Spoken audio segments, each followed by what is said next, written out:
Ilabihan ang kalipay sa usa ka Pilipinong magbanay nga anaa karon sa nasod Mongolia. Dihang ang ilang kambal nga baby gihalukan ni Pope Francis aton sa pagbisita niini sa Mongolia. Blessing matud pa kini alang sa ilang pamilya. Atong sayro na ilang istorya sa report ni Abby Caballero.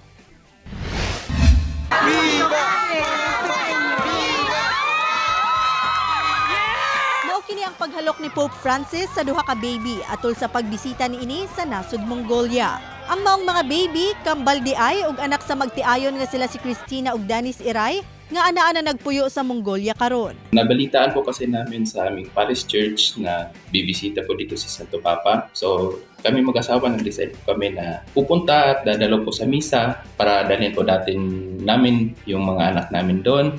At least ma-witness din namin yung misa together with the Pope. Matod sa magtiayon, sa kadaghan sa mga mitambong sa misa, wala kuno sila magdahom nga mahatagan og pagtagad ni Pope Francis ang ilang kambal nga bitbit nila ni adtong higayuna. Miagi matod pa duol sa ilang ginalingkuran ang Santo Papa. Ug mismong si Pope Francis ang nagpakuha sa kambal pinaagi sa marshals. Dayon gikarga niya ang duha ug gihalukan. Gani hilabihan ang kalipay sa magtiayon ug blessing matod pa kini alang kanila.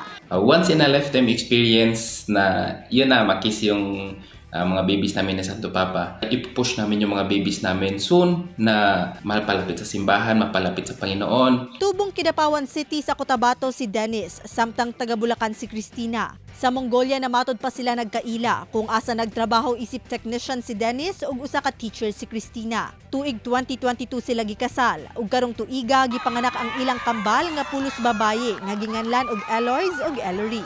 Panghinaot nila alang sa ilang kambal. Sana lagi lang silang healthy. Sana lumaki po sila na may takot sa Diyos, may respeto sa kapwa nila. Kini si Abby Caballero para sa One Mindanao.